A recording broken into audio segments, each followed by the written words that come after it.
যদি কোনো ফুটবলারের কাছে জিজ্ঞেস করা হয় তার ক্যারিয়ারের সেরা কোচ কে, তাহলে অকপটেই নাম বলে দেবেন কোচের। আর যদি জিজ্ঞেস করা হয় সবচেয়ে বাজে কোচকে, সেটার জবাব দেওয়া খানিকটা অস্বস্তিকরই। কোনো ফুটবলারই সাধারণত নিজের ক্যারিয়ারের সবচেয়ে বাজে কোচ নিয়ে কথা বলতে চান না। বেশিরভাগ সময় এমন প্রসঙ্গ এড়িয়ে যেতে দেখা যায় খেলোয়াড়দের।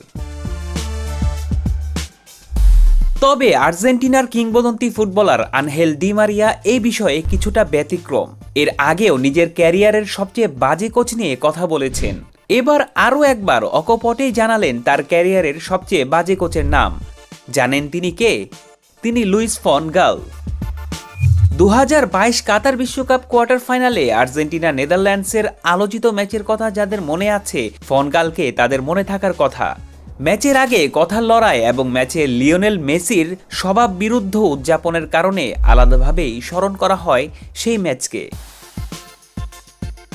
আলোচিত সমালোচিত সেই ফন গালকেই ম্যানচেস্টার ইউনাইটেডে এক মৌসুমের জন্য কোচ হিসেবে পেয়েছিলেন ডি মারিয়া।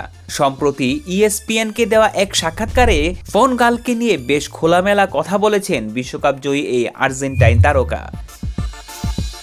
ডি মারিয়ার ভাষায় সবচেয়ে বাজে কোচ হচ্ছে ফন গাল, এ বিষয়ে আপনি নিশ্চিত থাকতে পারেন।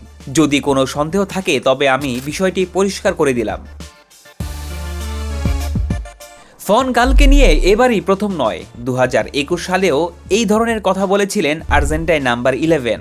এই সময়ে অন্য কোচদের নিয়ে আলাপে ডি মারিয়াকে জিজ্ঞেস করা হয় লিওনেল স্কালোনিকে নিয়ে।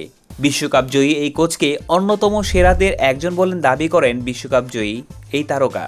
আর আর্জেন্টিনার প্রায়ত সাবেক কোচ আলেক্সান্দ্রো সাভেলাকে নিয়ে বলেন, আমার ওপর তার অনেক প্রভাব ছিল।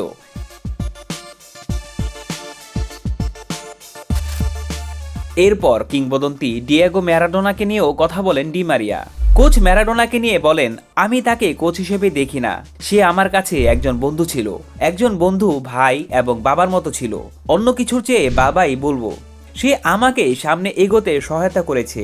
আমাকে নিয়ে যত বেশি সমালোচনা হয়েছে, সে আমাকে তার চেয়ে বেশি সমর্থন দিয়েছে। সে আমার কাছে সবকিছু ছিল। আমি আগেও বলেছি, লিও মেসি সর্বকালের সেরা, কিন্তু ডিয়েগো হচ্ছে ডিয়েগো, আমার জন্য, আর্জেন্টিনার জন্য এবং বিশ্বের জন্য।